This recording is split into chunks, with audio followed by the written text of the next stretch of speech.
This is 8 Minutes, a podcast helping you understand the energy and climate challenge in just a few minutes.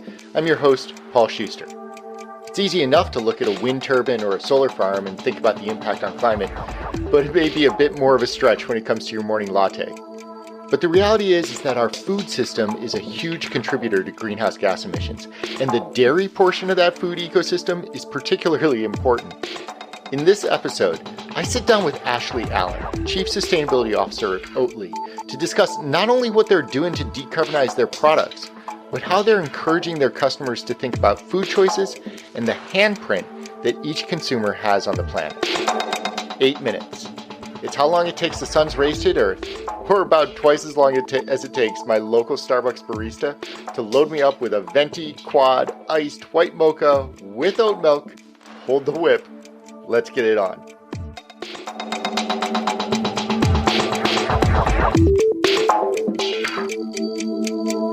Not all climate action comes in the form of shiny solar panels or Tesla vehicles. Something as ordinary as your food choice can have an outsized impact on the planet. Oatly is bent on educating consumers on how their food choices can affect climate change. Ashley explains a bit more about the company and their sustainability ethos. Oatly is a plant-based company, I would say an oat-based company, as our name suggests, based in Sweden, but with a presence all over the world, with a mission to really bring people oat-based product that can replace dairy products in their everyday diets. Sustainability really is embedded within our mission and is a core value. And we really look at our existence and our purpose as a company as the ability to really help change the food system, change the way people think about food, and reduce the impact that traditional dairy has in the world. The food system is a huge contributor to climate change. Everything from the food production to processing to retail to the consumption, the chain of actions required to get that morning latte into your hands, well, it contributes a lot to climate.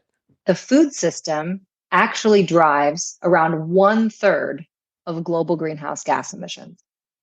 And then diving a little bit deeper, when you think not just about climate change, but also about air quality and the like, the food system actually drives around 1/3 of global methane emissions, which is considered, a super climate pollutant. Hey, food occupies an interesting space in the climate discussion. For one, as Ashley alluded to, it plays an outsized role in contributing to greenhouse gas emissions in the first place. Not only do the physical operations of farming and processing food create carbon, but the methane created by livestock can be up to 6 times as potent as a carbon molecule in warming potential.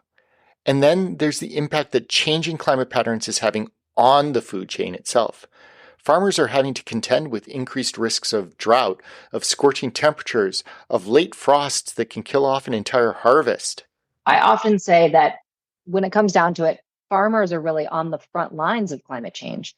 Their day-to-day livelihoods are dependent on, the weather, on water availability, on the heat and cooling cycle and things like that. And we've spoken to so many farmers that we work with that are actually experiencing this in real time. As Oatly's Chief Sustainability Officer, Ashley is tasked with some enormous challenges, both in how the company operates and ensuring that the carbon footprint of Oatly's operations is minimized as much as possible, but also in how to educate and be transparent enough with consumers such that they feel comfortable with how their switch to an oat-based dairy product can positively affect the planet. Regarding the company's operations, Oatly has leaned into partnering with their farmer community to enact meaningful change.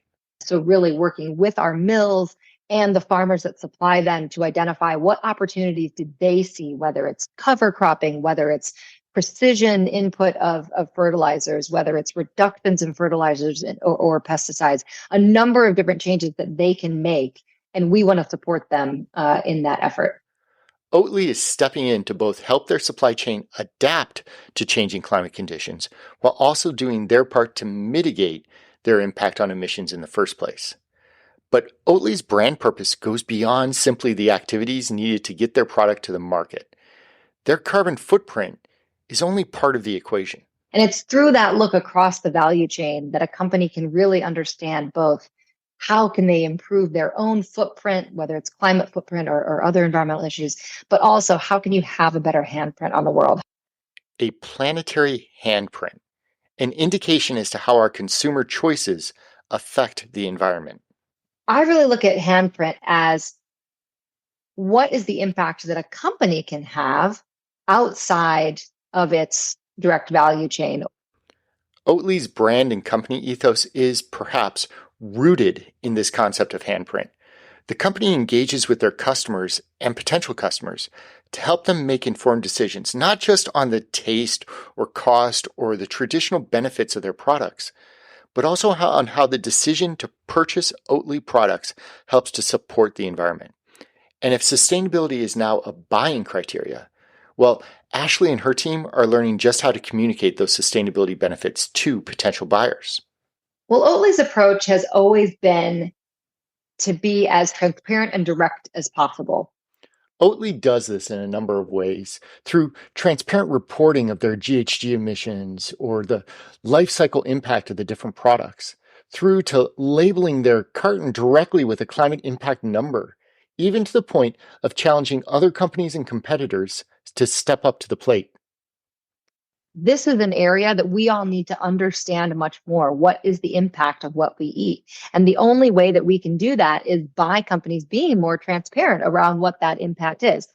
Sustainability is embedded in everything that Oatly does, from their support of farmers to adapt to climate change to mitigating the impact that the company's operations have on the environment, all the way through to how Oatly is addressing their planetary handprint and helping customers examine the consumption choices that they're making. And that third leg of the stool may be the most interesting aspect of what they're trying to do. What is the environmental impact of this food or this technology or this transportation choice? To me, that helps at least start guiding us in the right direction. I'm Paul Schuster, and this has been your 8 Minutes.